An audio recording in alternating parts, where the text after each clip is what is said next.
Bonjour à tous et bienvenue. On ouvre avec cette information qui est tombée cet après-midi. Israël est parvenu à rapatrier le corps de l'un de ses soldats disparus au combat il y a bientôt 37 ans lors de la guerre du Liban. Il s'agit de Zakaria Baumel. Il était âgé de 22 ans au moment des faits, en juin 1982. Et il était membre d'une colonne de chars de Tsahal dans le cadre de la bataille dite de Sultan Yacoub, avant d'être la cible sur la route Beyrouth-Damas des militaires syriens. Zakaria Baumel, que vous apercevez, était donc l'un des 3 soldats israéliens qui étaient encore portés disparus. Alors on ne sait pas où se trouvait le corps, mais l'opération intitulée Zamar Noga avait été menée par les renseignements militaires. La dépouille a donc été rapatriée en Israël il y a quelques jours à peine. On parle donc d'une opération spectaculaire qui avait été planifiée depuis de longs mois. Le feu vert définitif a été donné la semaine dernière seulement. Nous n'avons jamais abandonné l'affaire de Sultan Yacoub et les familles des soldats disparus savent que nous ferons tout ce qui est en notre pouvoir pour ramener leur fils à la maison. Déclaration tout à l'heure du brigadier général de Tsahal, Ronen Malelis, porte-parole de l'armée israélienne. On écoute d'abord les témoignages de ces soldats qui ont participé donc à cette opération. Arrêt des jets de ballons incendiaires et d'engins explosifs sur les localités israéliennes proches de la bande de Gaza. C'est en tout cas l'annonce faite mercredi par le Hamas et le djihad islamique, rapportée dans les colonnes du journal palestinien Al-Quds. Voilà, petit problème technique, on reviendra donc sur ces déclarations dans quelques instants. Avec nous en attendant notre expert défense Mathias Inbar. Bonsoir Mathias. Alors Mathias, on a très peu de détails alors qu'il est sur cette opération, mais c'est clairement un nouveau coup d'éclat à mettre au crédit de l'armée israélienne. Oui, et un nom en particulier, l'unité Eitan. C'est une unité qui n'est absolument pas connue du grand public, mais c'est deux hommes, des femmes, parfois, et la grande partie, ce sont des réservistes, des enquêteurs même. On l'appelle la police scientifique de l'armée israélienne.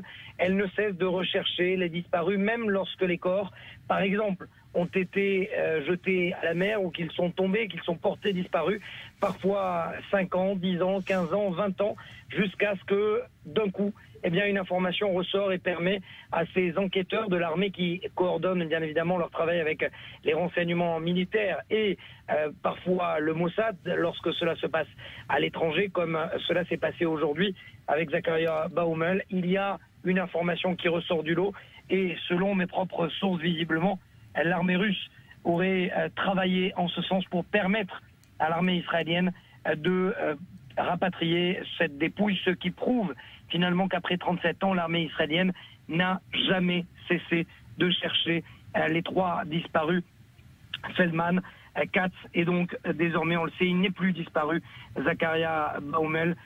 Sa dépouille a été retrouvée, et ce qui montre également que visiblement plusieurs pays ont permis de rapatrier cette dépouille qui a été ramenée en Israël via un avion civil d'El Al. Pour l'instant, aucune information de savoir d'où cet avion est parti en direction d'Israël. Mais visiblement, les Russes, encore une fois, je vous le dis, sont partie prenante dans ces recherches.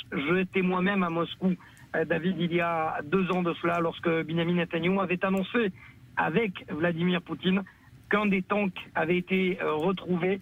On peut visiblement le croire que les Russes ont toujours aidé, en tout cas tenté d'aider Israël à retrouver la trace de ces 3 disparus, de ce féroce combat de Sultan Yacoub en 82 dans la nuit de 10 au 11 juin. Effectivement, les détails qui risquent de tomber au compte-gouttes concernant cette opération. Et puis Mathias, il y a un message fort évidemment qui est adressé aux autres familles de soldats portés disparus. Ça reste d'actualité, on le sait en Israël. Il y a une activité constante pour les retrouver donc, même après plusieurs décennies. Oui, complètement. D'abord, l'unité Eitan qui travaille avec les renseignements militaires, son but c'est aussi, avec le grand rabbinat de l'armée israélienne, c'est d'abord de déterminer si les soldats sont portés disparus morts ou alors ils sont en captivité ou alors, vous savez, il y a une 3e appellation en Israël dont la tombe, dont la sépulture n'est pas encore connue, comme cela est le cas par exemple de Hadar Goldin qui est toujours entre les mains du Hamas, comme celle de Oron Shaul, les 2 soldats israéliens tombés et retenus en otage depuis 2014, depuis la guerre bordure-protectrice, sans que d'ailleurs aucune instance internationale ne puisse avoir des informations. Pour l'instant, cette nouvelle tente à montrer combien l'armée israélienne ne baisse jamais les bras, et quoi qu'il arrive, et où que se trouve la dépouille, eh bien, cette unité cherche ces hommes. Un nom en particulier est marqué d'une tache noire finalement, celle de Ron Arad. Et j'avais moi-même la semaine dernière interviewé l'une des enquêtrices pour l'unité, pour le magazine Défense, et qui me disait que Ron Arad, ça reste toujours un mystère. Rien n'indique à ce jour si le pilote israélien, le navigateur israélien a été enlevé vivant ou alors mort. Pour l'instant, aucune information concernant son état. En tout cas, 37 ans d'attente pour Zakaria Baumel. Merci beaucoup, Mathias Inbar, pour ces précisions. On va entendre maintenant donc tout de suite un extrait des interventions tout à l'heure des soldats israéliens qui ont donc participé à cette opération, on le rappelle, intitulée Zamar Noga, qui visait à rapatrier donc le corps de Zakaria Baumel. Même si 37 ans ont passé, l'État d'Israël et Tsahal n'abandonnent aucun soldat, aucun disparu. Je n'oublierai jamais les premiers éléments d'identification, la combinaison typique des tankistes. Et lorsque nous avons regardé les inscriptions en hébreu qui ont été conservées de façon authentique, nous avons retrouvé son identification militaire dans ses chaussures et nous avons compris que finalement, après 37 ans, sa dépouille était entre nos mains. La localisation du sergent Zakaria Baumel, après 37 ans, sur un terrain compliqué, est une prouesse des services de renseignement de la plus haute importance. Elle prouve toute la force des services de renseignement militaires et sa capacité à travailler avec ses collaborateurs internationaux. Je suis très ému d'annoncer la mise en terre du sergent ici, en Israël. J'y vois la fin d'une opération qui a duré, me concernant, près de 20 ans. Nous n'avons pour autant pas terminé le travail. Nous essayons toujours de ramener en Israël 2 autres soldats retenus sur le champ de bataille, Yehuda Katz et Tzvi Feldman. Tsahal fera tout pour les ramener au pays. Voilà pour ces déclarations. Avec nous également en plateau, Pierre Clochendler, grand reporter i24 News. Merci Pierre d'être avec nous. Alors vous connaissez bien l'histoire de cette guerre du Liban. On le rappelle, qui reste quand même un traumatisme pour beaucoup d'Israéliens. D'abord un rappel justement historique, cette bataille de Sultan Jacob qui reste un épisode marquant pour Israël. C'était une défaite militaire. Oui, en effet, dans la nuit du 10 au 11 juin 1982, au 6e jour de la première guerre du Liban, qui à l'époque était une opération Paix pour la Galilée. Des tanks israéliens, une colonne de tanks israéliens avance dans le secteur oriental du Liban, à la frontière avec la Syrie. Sultan Jacob est un point stratégique. Et les tanks avancent un peu à l'aveuglette. Ils n'ont pas en leur possession des images aériennes qui existent.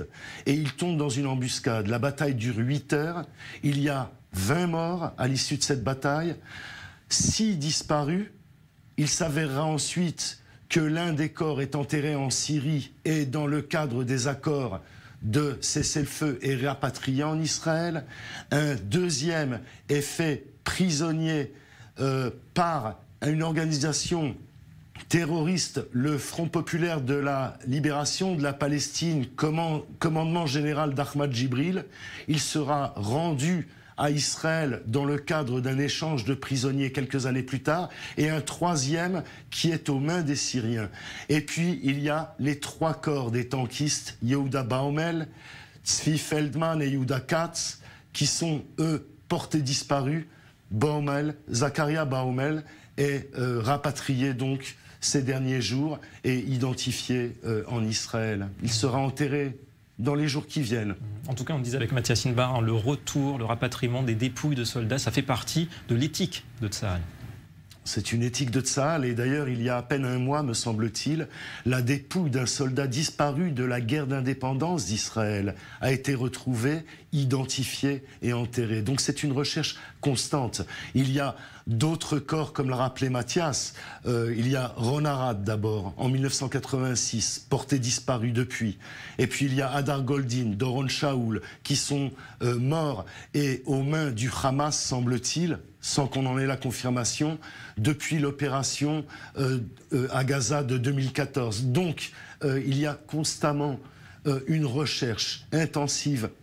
Les familles des disparus de la bataille de Sultan Jacob ont été informées, non seulement la famille de Zakaria Baumel, mais aussi les familles de Feldman et Katz, pour leur montrer aussi que les efforts continuent en ce qui leur concerne. Malheureusement, le père de Zakaria Baumel, Yona Baumel, est mort déjà depuis quelques années.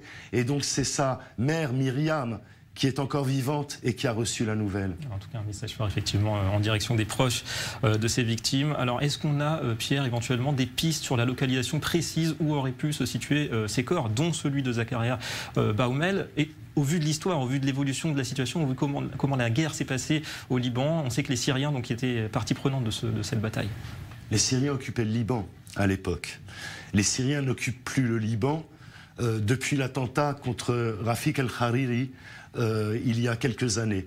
Donc aujourd'hui, je crois qu'il y a un contexte qui a permis ce retour du corps, de la dépouille de Yehuda Baoumel. C'est tout simple, de Zakaria Baoumel, pardon. C'est tout simplement le chaos créé par la guerre civile. Il semblerait, mais ça c'est une supposition, qu'il ait été enterré en Syrie, qu'il était aux mains des Syriens et que l'armée russe le savait où se trouvait possiblement la dépouille de ce soldat et en ont informé les Israéliens. Je vous rappelle que Binyamin Netanyahou était tout récemment à Moscou et qu'il retourne à Moscou.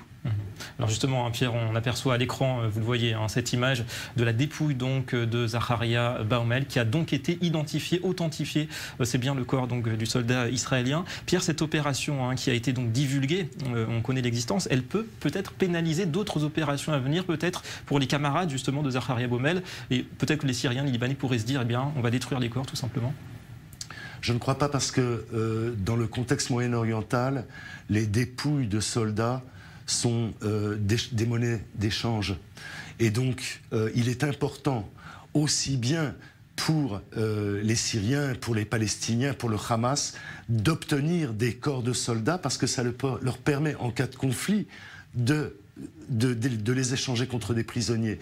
Et l'espion israélien, Eli Cohen, est toujours en Syrie. Il a été pendu sur la place centrale de Damas et il est en Syrie depuis plus de 50 ans. C'est encore... les générations. C'est un conflit qui traverse des générations et c'est un conflit qui hante des générations. Et aujourd'hui, avec le retour de ce corps, disons qu'il va y avoir une sorte d'apaisement, au moins pour cette famille. Dans 3 semaines, Israël va commémorer la journée des soldats morts au combat. Et donc, oui, en effet, on est déjà dans cette atmosphère-là en Israël, à part l'atmosphère électorale. Et donc, oui, c'est très important que ces corps soient rendus à leurs familles.